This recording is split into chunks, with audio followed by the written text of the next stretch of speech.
Hello and welcome to D&D with high school students. This is the transition story of Yomi, Master of the Flames, Spitter of Acid. I just made that up, that title, Spitter of Acid. I do spit acid. Yeah, that's true. He is descendant of the acid-spitting black dragons. Now, as you may recall, friends, the last time that you saw Matthew playing Yomi was the night before the exploration of the dungeon. Remember? Remember that? Everybody went to an inn to relax after going shopping. And then the next day they were going to go to the temple and explore that dungeon. I'm sure you remember now, don't you? But, Matthew, here's what actually happened. Are you ready? I'm ready. That night, as Yomi rested in his room in the inn, he was awoken to a tapping on his shoulder. So imagine he's like sleeping in bed, right? And somebody's like tapping his shoulder. Yeah. You wake up, you hear nothing. There's no sound whatsoever. And I don't mean just it's quiet. I mean there's literally no sound, like you don't have ears kind of sound. But you see three men all holding arrows and crossbows and bows and arrows at you. Okay. Another man who has a sword aimed at your throat. And then one more man who has a sign, a piece of paper that he's holding up to you. And there are words written on it. And he's like this. He points to the words. And it says, "You are surrounded. Do not resist. We have cast a silence spell on the area, so you may not use your spells. You will come with us, or you will die here." And the guy points to it and he's like... So then he points to another guy who comes over with manacles. They put the manacles on you. They put the manacles on your feet.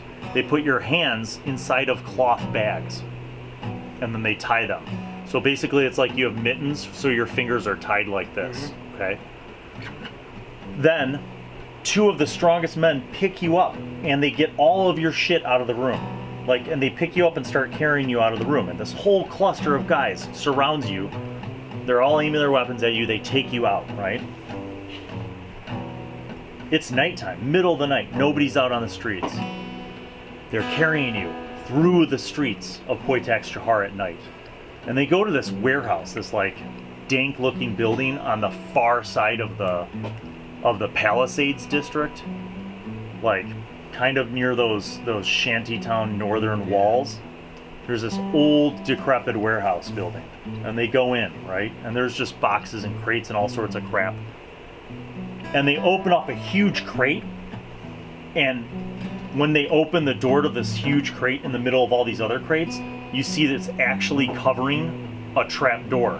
And there's stairs that go down, right? They carry you down. This whole time they're carrying you, right? These guys, they're not being rough. They're being, respectful. They carry you. They get down, right?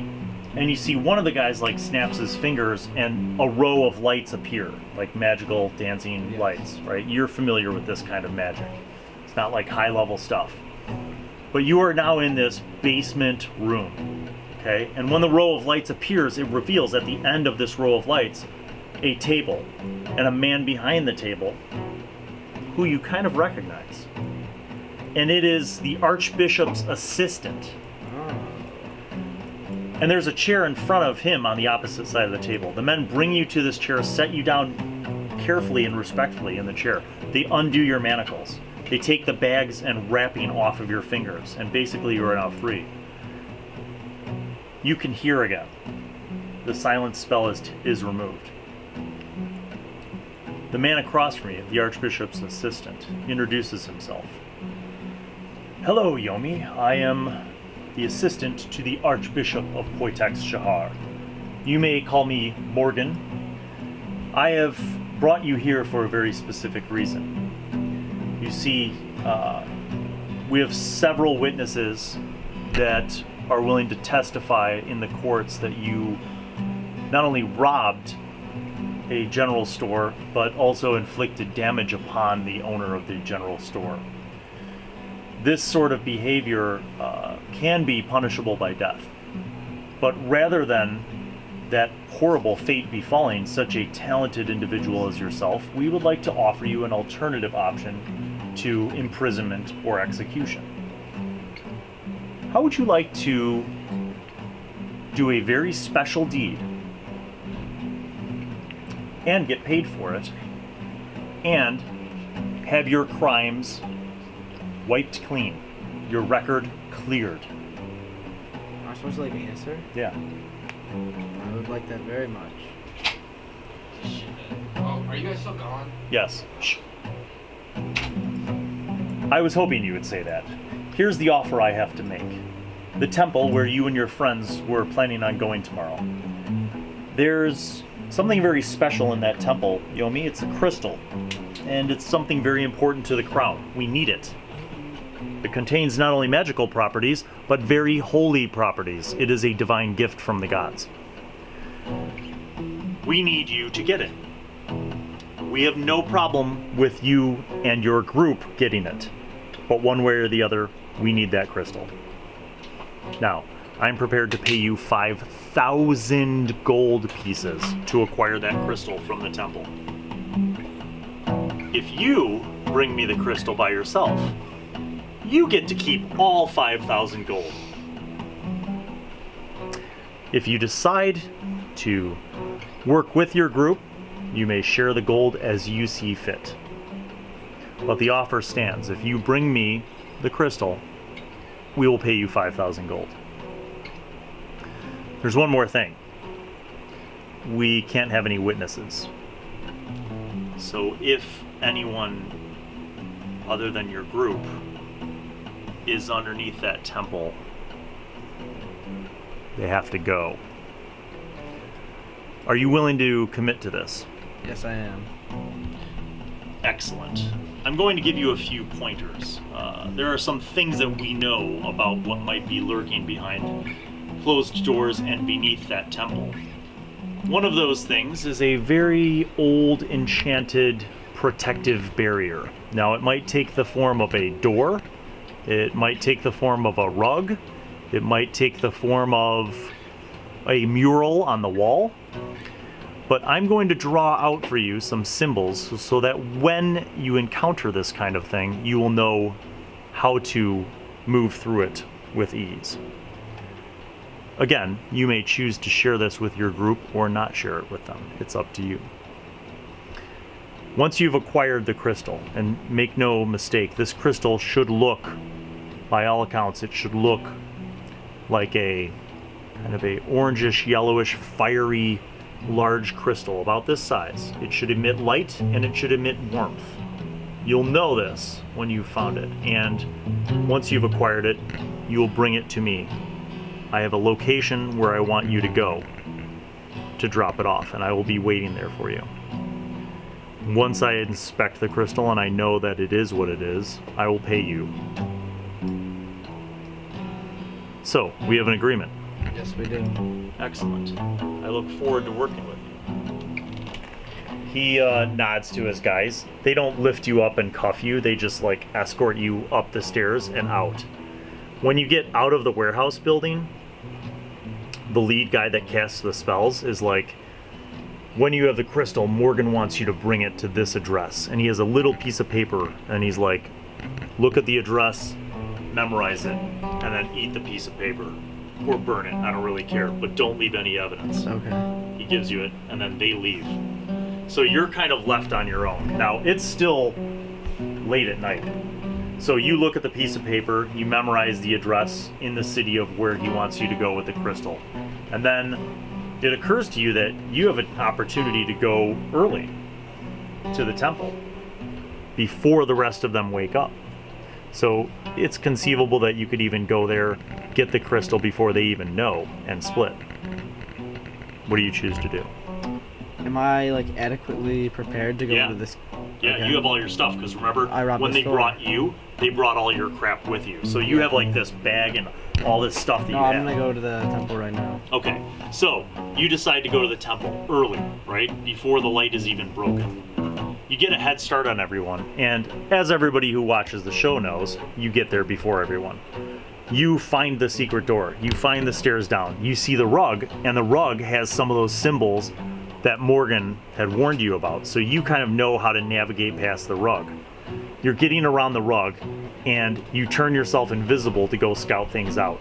You look through the whole dungeon while invisible. You're sneaking around for like 10 minutes, right? And you get a good lay of how things are going. You go to come back, and that's when you hear other people coming. And at that point is when the rest of the group is starting to come in, right? So you've kind of scouted things out pretty well. But you know they're coming.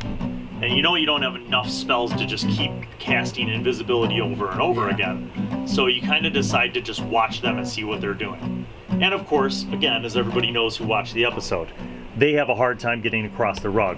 You're sitting there trying your best not to laugh out loud, even though you're invisible, because you know you'd get busted for laughing at them. But all of this hilarity ensues as they get, like, thwarted by the rug. However, out of the blue, one of them casts Fairy Fire, and you all of a sudden have a glowing outline. You do your best to concentrate and maintain your invisibility spell, and you start to run away. You get shot by an arrow. You fall down. They go and capture you, tie you up, you become uninvisible. The pain is such that you can't continue to concentrate. They have this old interrogation now. They don't trust you. You do your best to kind of lie, but ultimately you tell them that, you know, the assistant to the Archbishop has hired you and that he'll pay you, because you realize that what you've seen and scouted in the dungeon is probably too deadly for you to try to do this by yourself. So you're like, you're thinking to yourself like, oh, I'll just use the rest of the group to get the crystal. That's still a lot of money, right? Fast forward through the dungeon. You guys make it through the dungeon. You fight a whole bunch of different beasts and monsters and demons and all these other challenges. You find a secret way to go and enter the big ritual room, right? And then you guys all get in there and a huge battle breaks out. While that battle is happening, you see an opportunity to get the crystal, okay? You tell everybody that, and this is a thing that I actually rolled for you on your behalf. You made a deception roll where you tell everybody to go get the eyes from the crystals, the crystal eyes from each of the statues on the walls in order to stop the ritual. That is complete BS. You had no idea what that would do. You just needed a distraction. So you send everybody to go do that. You go and slit the throat of that human guy who was still awake, because you remembered what Morgan said about no witnesses.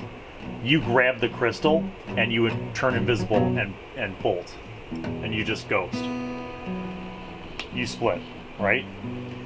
You make your way back out now through the dungeon, having gone all the way through. You go back the ways where you know it's cleared because you guys killed those monsters already. You get out of the dungeon, you get out of the temple. There's another guard. The dwarf, remember the temple the one guard? with the sleeve? And you're about to like break your invisibility to spell to kill him, when suddenly this dude with a huge axe appears like out of nowhere, like he was also invisible, appears out of nowhere and just goes whoo, and splits the dwarf almost in two, right? And just kills him on the spot. The dude with the axe doesn't see you because you're still invisible.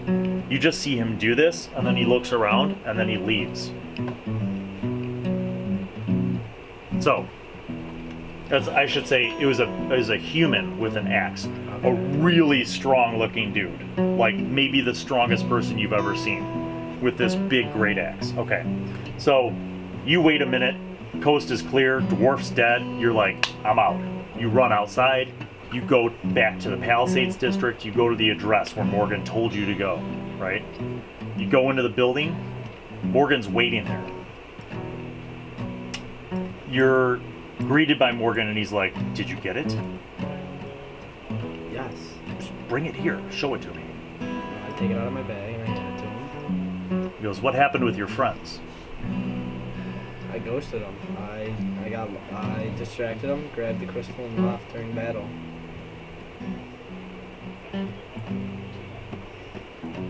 Excellent. That is such a great relief. I was hoping that that would happen. Are you prepared to leave your friends behind? 100%. How would you like to work for an organization who will pay you, make sure that you have all of the equipment you need, and where you will have an opportunity to rise to power by demonstrating your loyalty? I would like that very much. Excellent. I was hoping you would say that. Now, it's going to be very important that you leave the city tonight. Okay. I'm going to make arrangements for you to leave the city and be escorted to a more secure location outside of the city, away from the authorities. My guess is that your friends are going to blame you for the theft of the crystal, Yes. which, by the way, is not really a problem. He sets the crystal down on the table, and he pulls out like a mundane-looking little hammer, like a tool, and just cracks it like it's glass, and it just shatters. He goes, "This wasn't the real crystal anyway. It was just a test to see if we could trust you. We have acquired the real crystal, and we will soon be using it to our advantage, but there's more to be done. We need you to help us bring together a team. A team of individuals who, like yourself, would be interested in serving an organization that can reward them for their ingenuity and for their loyalty. We have some candidates that we think would be good, but we will need you to go track them down and assess whether or not they're capable of filling the roles that we need. So, keep the things that you have on you, stay here, and tonight I'm going to have someone come and escort you out of the city to your next location. Okay. One more thing. There will need to be a way for us to be able to communicate with each other. An artist will be contacting you soon. His art is very special. It is rather arcane. You see, he specializes in magical tattoos. He will be giving you a tattoo that will allow us to contact you and vice versa. Now, normally, power akin to the ability to do ascending is much beyond your magical understanding, but this tattoo will allow you to perform ascending when contacted. Okay. So, once you get to the safe spot outside of the city, that artist will be coming. Okay. You will know that it is him by his tools and by his magnificent appearance. So, this is probably the last time I will see you face to face. Good luck, Yomi. Thank you. He gets up and leaves the building. Okay. And that is the transition story of Yomi, and also the beginning of the B team. Stay tuned. Goodbye.